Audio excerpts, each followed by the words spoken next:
Deadly riots over the government's plan to avoid defaulting on its loans. Is that the unemployment keeps rising, and it has to keep rising just because we have an excess supply of goods, which is this is all borrowed money that our and that kids debt is owned by banks in other countries. It's going over wires. Including right here at home. In the form of a convenient personal loan. A filter cigarette that delivers the taste, and 45 malt liquor. Are you hot? planning to bomb Iran. Sanctioning terror attacks in Iran. And there's army strong.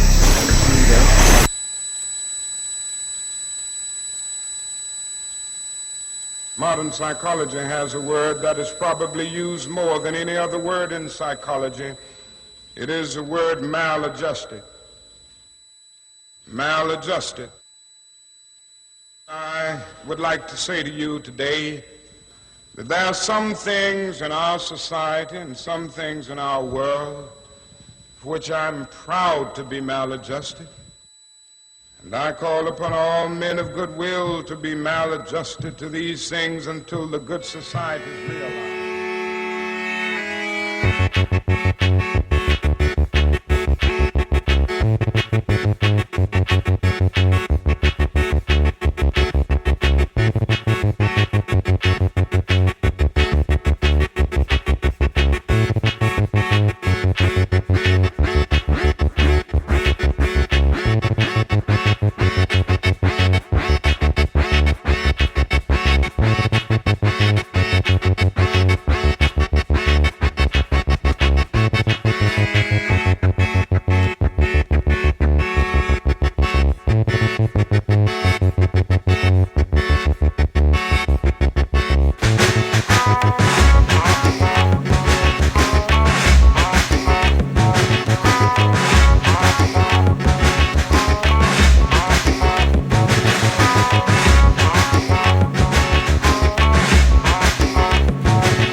Think about it. Religion has actually convinced people that there's an invisible man living in the sky who watches everything you do every minute of every day.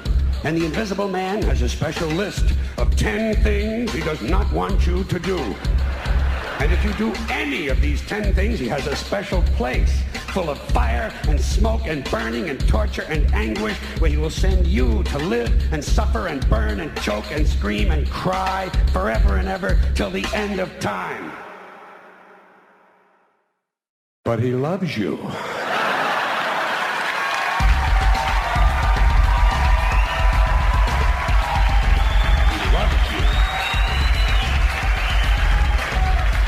He loves you and he needs money. He always needs money.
Hello, I'm Severin Suzuki speaking for ECHO, the Environmental Children's Organization.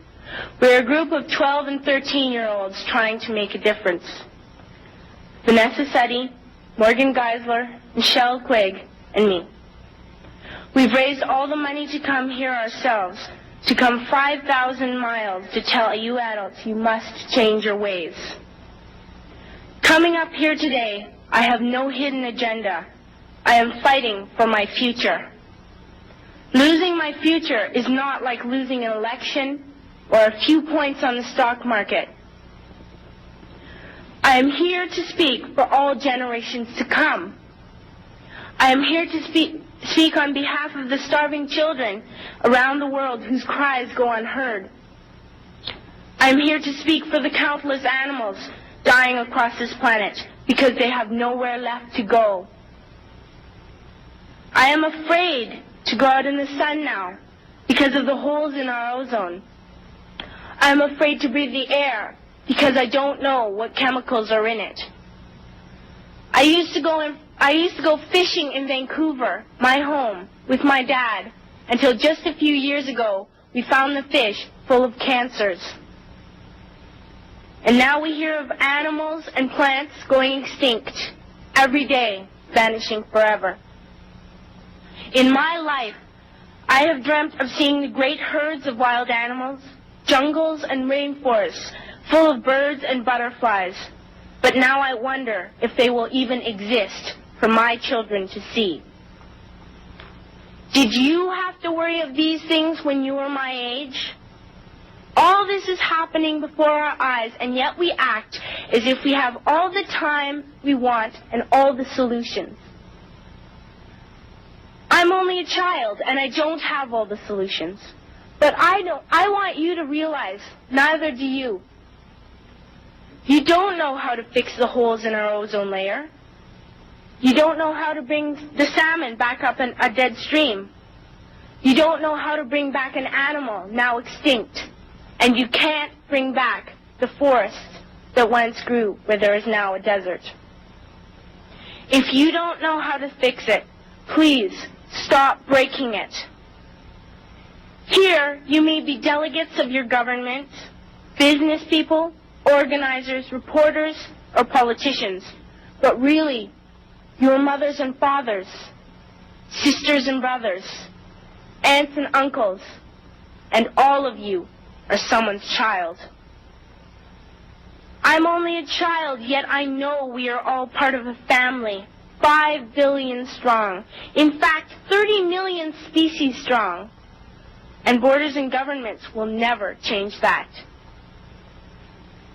I'm only a child, yet I know we are all in this together and should act as one single world towards one single goal. In my anger, I am not blind, and in my fear, I am not afraid of telling the world how I feel. In my country, we make so much waste. We buy and throw away, buy and throw away, buy and throw away, and yet northern countries will not share with the needy. Even when we have more than enough, we are afraid to share. We are afraid to let go of some of our wealth. In Canada, we live the privileged life, with plenty of food, water, and shelter. We have watches, bicycles, computers, and television sets. The list could go on for 2 days. 2 days ago, here in Brazil, we were shocked when we spent time with some children living on the streets. This is what one child told us. I wish I was rich. And if I were, I would give all the street children food, clothes, medicines, shelter, and love and affection.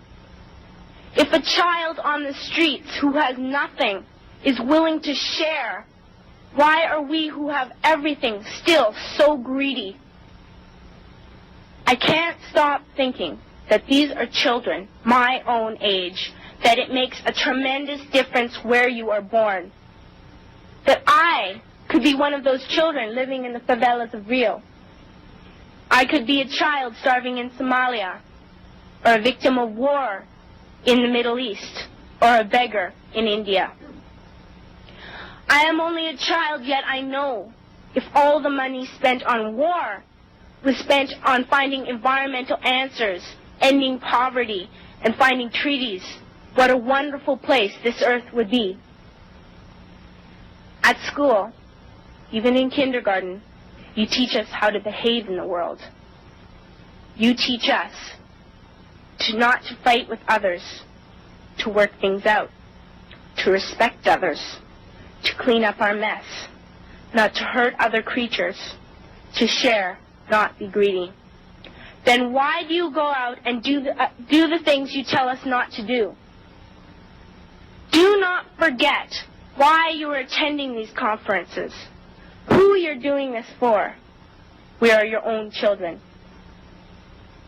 You are deciding what kind of a world we are growing up in.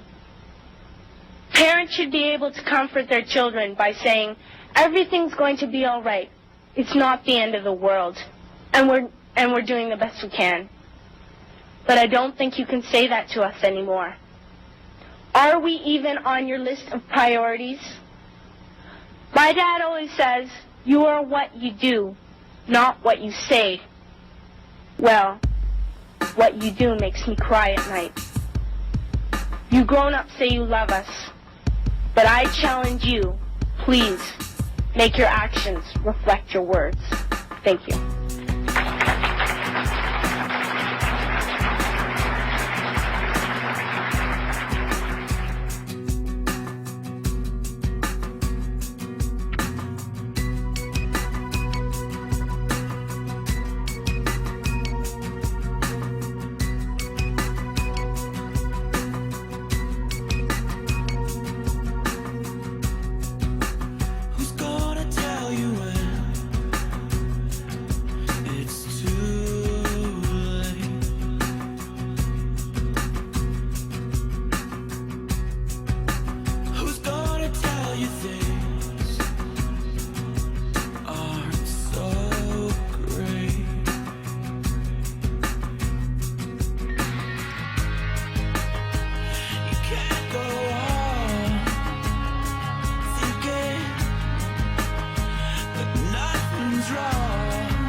Imagine there's no heaven.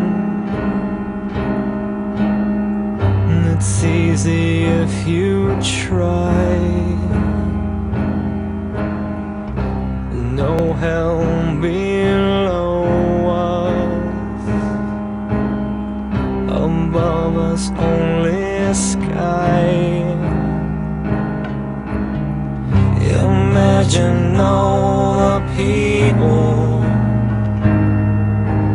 living for today. Imagine there's no country. It isn't hard to do. Nothing to kill or die for. No religion too. Imagine all the people living life in peace. You may say I'm a dreamer, but I'm not the only one. I hope someday you'll join us in the world as one.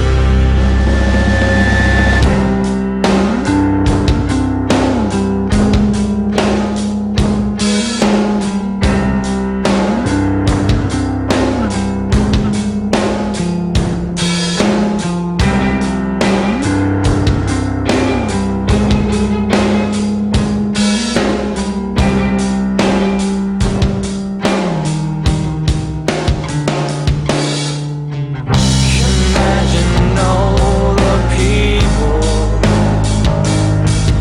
sharing all the world. You may say I'm a dreamer, but I'm not the only one. I hope someday you'll join us in the world as one. Imagine no possessions. I wonder if you can. No need for greed or hunger. Brotherhood of man. Imagine all the people sharing all the world. You may say I'm a dreamer, but I'm not the only one. I hope someday you'll join us in the world as one.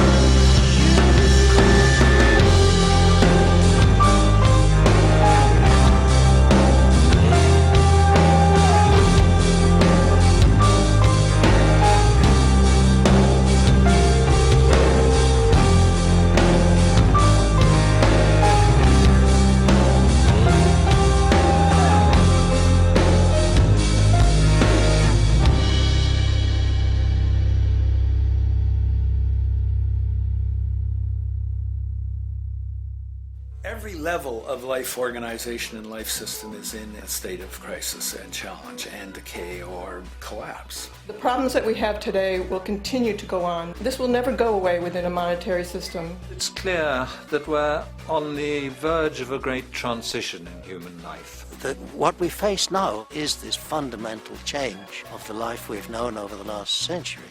There has to be a link between the economy and the resources of this planet, the resources being, of course, all animal and plant life, the health of the oceans and everything else. This is a monetary paradigm that will not let go until it's killed the last human being. The in-group will do all it can to stay in power. And that's what you got to keep in mind. They'll use the Army and Navy and lies or whatever they have to use to keep in power. They're not about to give it up because they don't know of any other system that will perpetuate their kind.